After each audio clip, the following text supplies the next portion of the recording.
Hello dear students, today I will discuss connective tissue.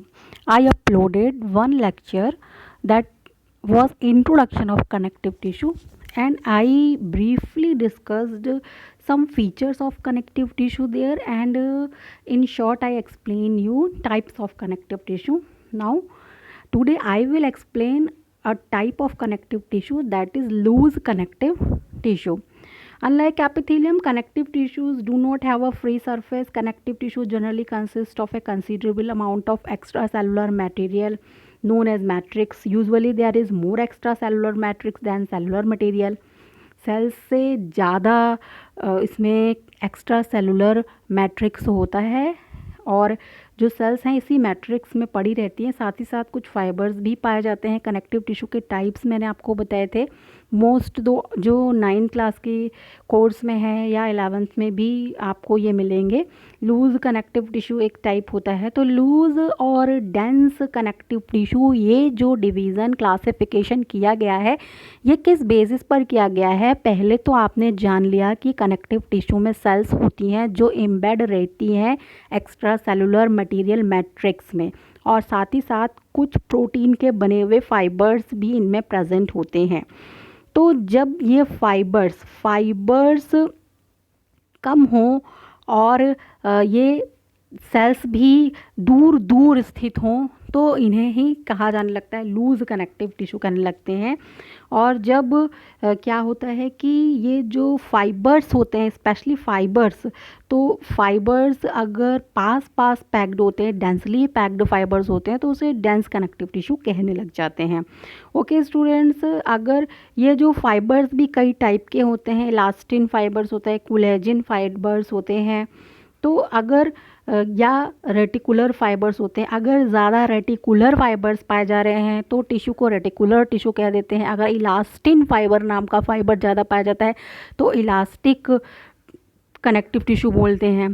तो ये एक कुछ बेसिक्स है कि किस टाइप का फाइबर पाया जा रहा है या किस टाइप की सेल्स पाई जा रही हैं. अगर फाइबर पाए जा रहे हैं तो उनका अरेंजमेंट कैसा है, वो पास पास पाए जा रहे हैं, बहुत ढेर सारे हैं, डेंसली पैक्ड हैं कि, और इसी तरीके से जो टाइप्स ऑफ सेल्स हैं वो भी कैसी हैं और क्या फंक्शन परफॉर्म कर रही हैं. इन सब बेसिस पर types of connective tissue describe किए गए हैं.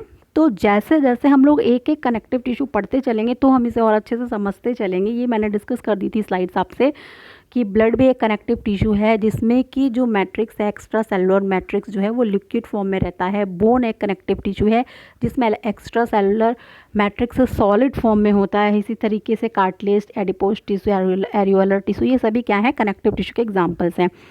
तो ब्लड में मैंने आपको बताया था कि ब्लड बड़ा अच्छा एग्जाम्पल है ये समझने का कंपोनेंट्स ऑफ कनेक्टिव टिश्यू, यानी कनेक्टिव टिश्यू जिन चीज़ों से बना होता है तो वो मैट्रिक्स है, यानी जिसे कि एक्स्ट्रा सेलुलर मैट्रिक्स कह रहे हैं.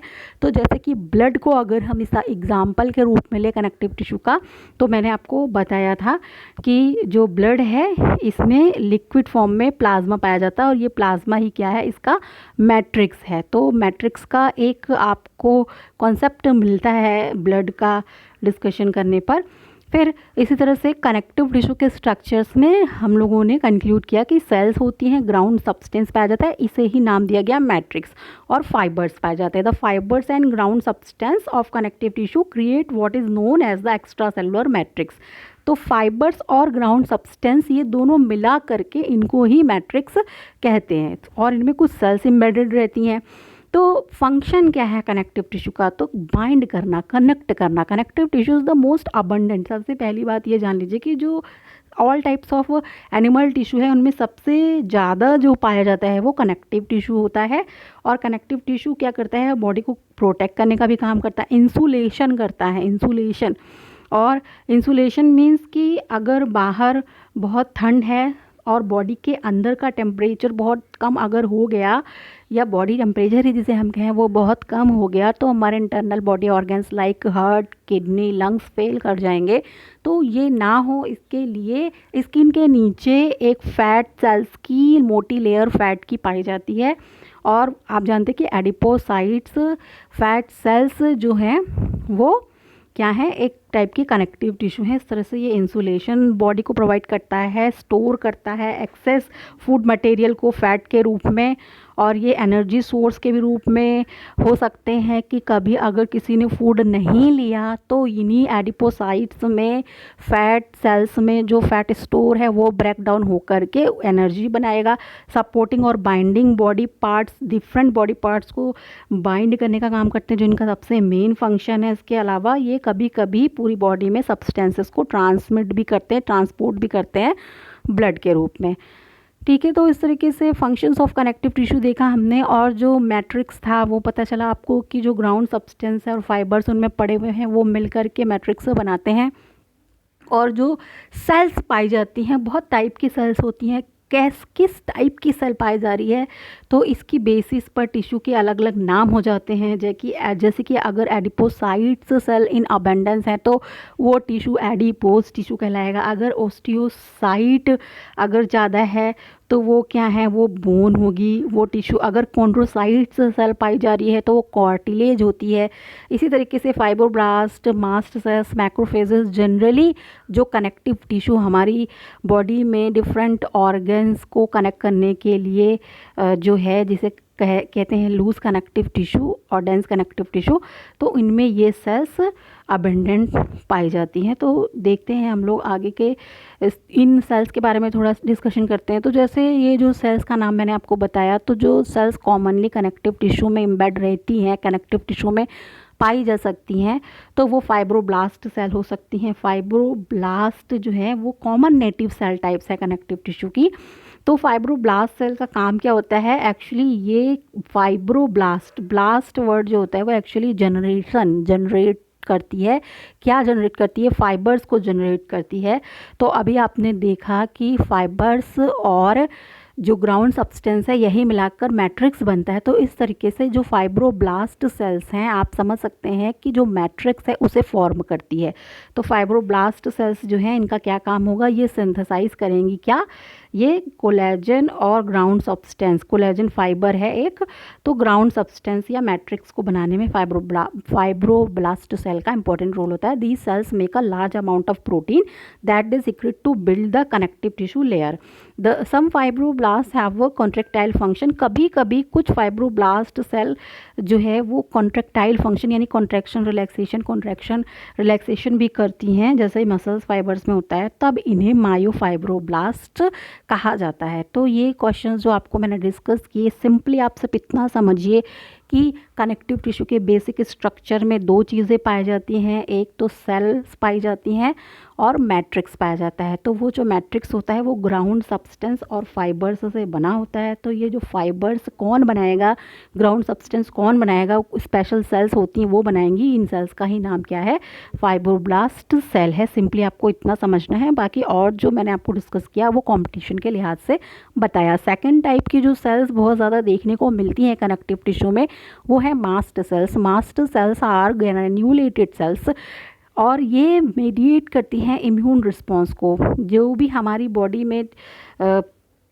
जहाँ कहीं भी कनेक्टिव टिश्यू पाया जा रहा है किसी ऑर्गन के डिफरेंट पार्ट्स को जो बाइंड कर रहा है, तो वहाँ पर ये मास्ट सेल्स पाई जाती है और ये इम्यूनोजेनिक होती हैं, इम्यून रिस्पॉन्स प्रोड्यूस कर सकती हैं। एक्चुअली ये 3 तरीके के केमिकल्स रिलीज़ करती हैं, हिस्टामिन और एक वैसोडाइलेटर, एक वैसोकॉन्स्ट्रिक्टर और ब्लड एंटीकोआगुलेंट। 3 तरीके के होते हैं। वैसोडाइलेटर्स वो होते हैं जो ब्लड वेसल्स को डायलेट कर देते हैं ज़रूरत पड़ने पर। वैसोकॉन्स्ट्रिक्टर्स वो होते हैं जो ब्लड वेसल्स को कॉन्स्ट्रिक्ट कर देते हैं।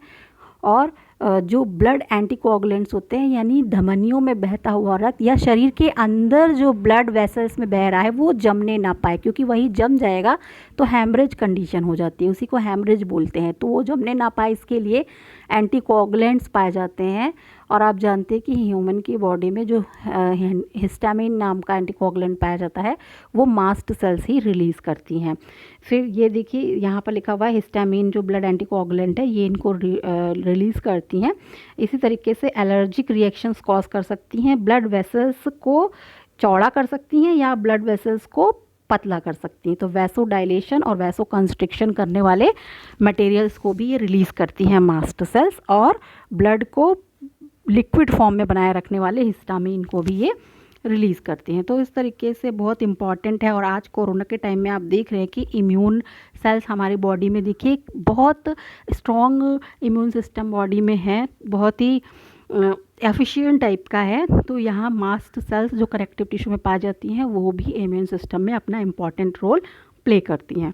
इसी तरीके से मैक्रोफेजेस पाई जाती हैं। एक्चुअली ये भी इम्यून सिस्टम से रिलेटेड सेल्स है जो हमारे कनेक्टिव टिश्यू में पाई जाती है। पाई कहाँ जा रही हैं? कनेक्टिव टिश्यू में। काम क्या कर रही हैं? इम्यून सिस्टम को सपोर्ट कर रही हैं।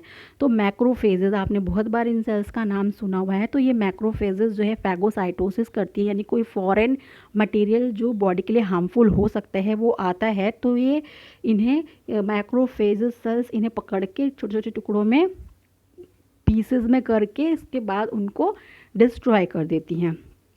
तो और हमारी जो बॉडी का डिफेंस सिस्टम है उस डिफेंस सिस्टम में ये एंटीजन प्रेजेंटिंग सेल के रूप में भी होती हैं। यानी कि कोई भी, जैसे कि ये हमारी सेल है और कोई फॉरेन पार्टिकल, जैसे कि मान लीजिए कोरोना वायरस ही आ गया बॉडी में, तो ये जो मैक्रोफेजेस सेल्स होंगी ये क्या करेंगी? मैक्रोफेजेस सेल्स इनको पकड़ लेंगी और पकड़ के ले जाएंगी इसे हमारी बॉडी की मेन जो इम्यून सिस्टम की सेल है, जिनका आप बहुत नाम सुन रहे होगे, एंटीबॉडीज़।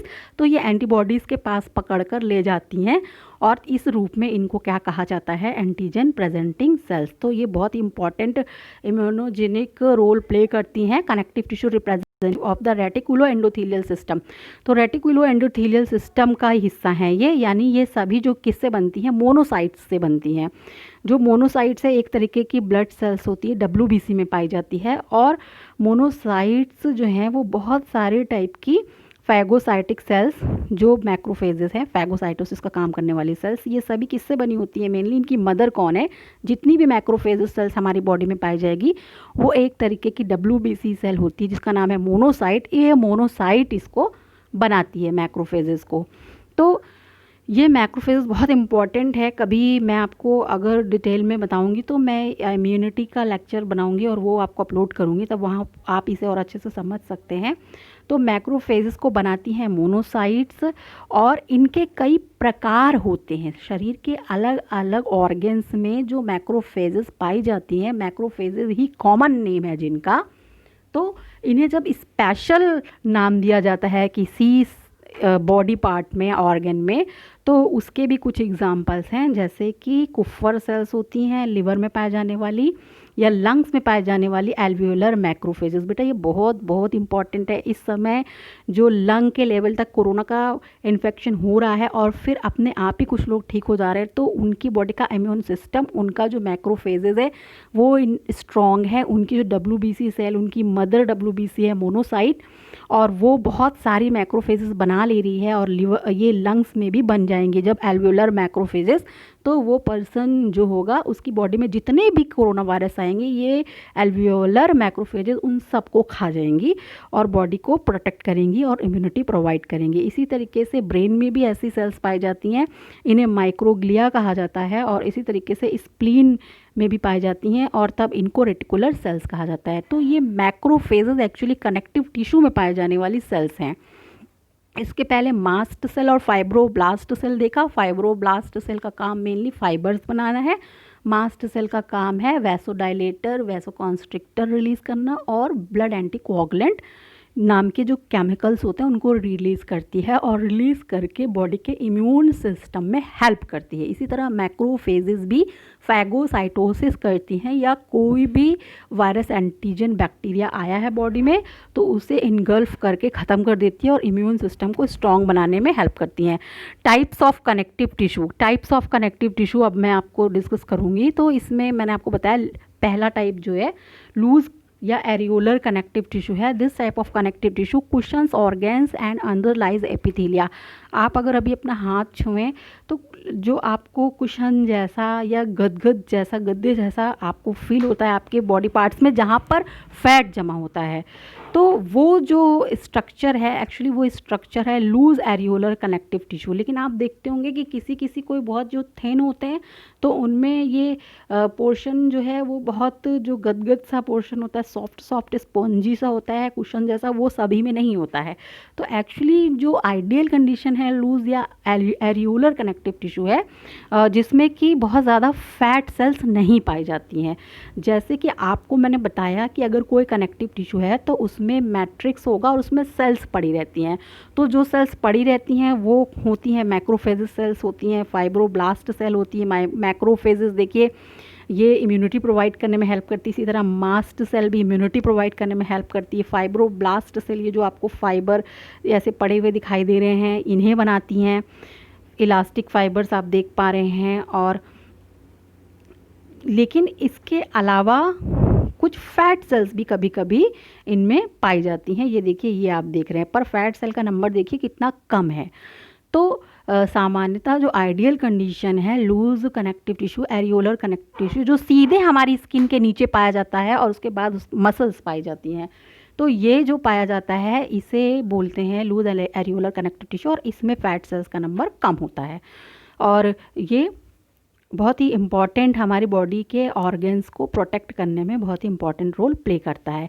लेकिन अगर कभी यही एडिपोज सेल्स जो हैं वो बहुत ज़्यादा पाई जाएं और कहीं भी पाई जा रहा है areolar connective tissue, loose areolar connective tissue, और उसी में जो ये फैट सेल्स पाई जा रही है वो बहुत ज़्यादा संख्या में हो जाए और ग्रुप बना ले तो उसे ही एडिपोज टिश्यू कहने लग जाते हैं। यानी आप कह सकते हैं कि एक स्पेशल कंडीशन आएगी तब जाकर, यानी कि बॉडी में बहुत सारा फैट अलग अलग जगह इकट्ठा हो जाएगा तब एडिपोज टिश्यू जो है किसी की बॉडी में ज़्यादा हो जाएंगे। तो एडिपोज क्या टिश्यू है, एक्चुअली ये लिपिड को स्टोर करते हैं और जो हम कॉमनली जिसे फैट कहते हैं, बॉडी फैट कहते हैं, वो ही क्या है, एडिपोज टिश्यू है। It is characterised by large cells, में बड़ी बड़ी एडिपोसाइट्स सेल होती हैं जिसके अंदर पूरा पूरा लिपिड भरा रहता है। जो फूड खाया गया एक्स्ट्रा वो सब फैट लिपिड के रूप में बॉडी में स्टोर होने लगता है एडिपोज टिश्यू में। कनेक्टिव टिश्यू जो है जो हमारी स्किन के जस्ट नीचे पाया जाता है उसमें ये हो जाते हैं। इसमें इतना ज़्यादा लिपिड स्टोर होता है कि इसका न्यूक्लियस, अभी मैं आपको आगे दिखाऊंगी कि न्यूक्लियस बिल्कुल साइड में आ जाता है, एज ऑफ द सेल पे आ जाता है। और इसमें भी दो टाइप की एडिपोसाइट्स या एडिपोज टिश्यू सेल्स होती हैं, एक वाइट फैट सेल्स होती हैं और एक ब्राउन फैट सेल्स होती हैं। तो ब्राउन फैट सेल्स सभी में बहुत ज़्यादा नहीं पाई जाती हैं। अगर देखें तो ये किन में पाई जाती हैं, हाइबरनेटिंग मैमल्स में पाई जाती हैं, यानी कि जो ठंड में सरवाइव नहीं कर सकते हैं और कहीं जाकर छिप जाते हैं और छिप कर ठंड के समय को बिताते हैं, उनको हाइबरनेटिंग मैमल्स कहते हैं। उनमें या तो ब्राउन फैट सेल्स ज़्यादा पाई जाती हैं या न्यू बॉर्न्स में पाई जाती है। जैसे छोटा बच्चा आप देखेंगे तो उसमें भी ये बहुत गदगद से जो सॉफ्ट सॉफ्ट सा उसका बॉडी होता है तो उसमें ब्राउन फैट सेल्स जो है ज़्यादा होती हैं। लेकिन सामान्यतः जो एडल्ट मैमल्स में जो पाई जाती हैं वो होती हैं white fat cells. These are specialised for storage of triglycerides. Triglyceride fat या लिपिड का एक फॉर्म है एंड अकर सिंगली और इन स्मॉल ग्रुप्स। जब ये स्मॉल ग्रुप्स में पाई जाती हैं and scattered throughout the loose connective tissue. तो सामान्यतः तो आप ये देखिए यहाँ जैसे है ये इसे लूज कनेक्टिव टिश्यू में ये क्या होती हैं, स्कैटर्ड रह सकती हैं और अकेले भी पाई जाएंगी। लेकिन जब यही इन्हीं की संख्या बॉडी में बढ़ने लग जाएगी then cells have accumulated in such abundance that they crowd out or replace cellular and fibrous elements.